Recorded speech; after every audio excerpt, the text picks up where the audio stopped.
नाही, पवार साहेबांची मी अजून काही भेट घेतलेली नाहीये, परंतु प्राथमिक स्वरूपात आम्ही काही प्रमुख लोक बसलेलो आहोत आणि आमच्या वतीने आम्ही इच्छा व्यक्त केलेली आहे, जसं काँग्रेस पक्षाने केलेलं आहे, शिवसेनेने केलेलं आहे. एकत्रितपणे बैठक करून आपण निर्णय घ्यायचा, त्यामध्ये पवार साहेबांनी निवडणूक करावी अशा प्रकारची आमची विनंती आहे. मला वाटतं की प्राथमिक स्वरूपात महाविकास आघाडीच्या प्रमुख लोकांची चर्चा झाल्यानंतर मग आम्ही पवार साहेबांशी बोलावं आणि पवार साहेबांना सांगावं, अशा प्रकारची प्राथमिक अशा प्रकारचं आमचं ठरलेलं आहे.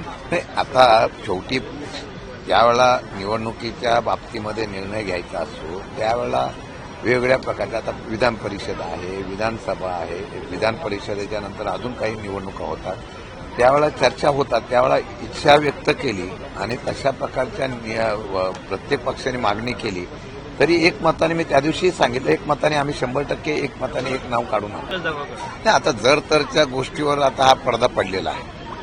त्यावेळेला दादा काय करणार होते, काय नाही करणार होते, याच्या गोष्टीवर आम्ही आता खुलासा करणं योग्य नाही.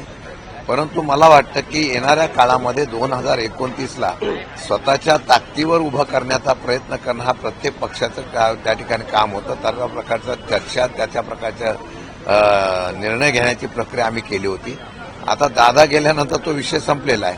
आता त्या विषयानंतर काय करायचं यातून आम्ही चर्चा करत असताना आता महाविकास आघाडी म्हणून पहिल्यापासून आम्ही होतो, निवडणुका सुद्धा आम्ही एकत्र लढवलेल्या आहेत आणि तशा काही ठिकाणी जर बघितलं असेल, नगरपालिका महानगरपालिकेमध्ये अजितदादा गट आणि आम्ही सगळे महाविकास आघाडीतले काही लोक आम्ही एकत्र निवडणूक केलेली आहे. साधारण काल पण मी सभागृहामध्ये हा विषय मांडलेला आहे.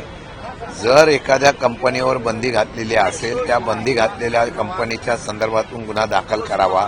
काल सभागृहामध्ये सविस्तरपणे एफआयआर का दर्ज केला जावा अशा प्रकारची मागणी केलेली आहे. तरी सुद्धा एफआयआर होत नसेल तर त्याचा आम्ही आता अल्पकालीन चर्चा स्वीकारलेली आहे, त्यावेळेला चर्चा करू आणि व्यवस्थितपणे सरकारला त्याचं उत्तर. काल सीआयडीने पण सांगितलेलं आहे की आम्ही घातपात आहे का अपघात आहे याच्या बाबतीमधला आम्ही चौकशी करतोय. आता या चौकशीतून निष्पन्न काय होणार, त्याला किती वेळ लागणार, याच्या बाबतीमध्ये सभागृहात चर्चा होईल आणि सरकार त्याचा खुलासा करेल अशी माझी अपेक्षा आहे.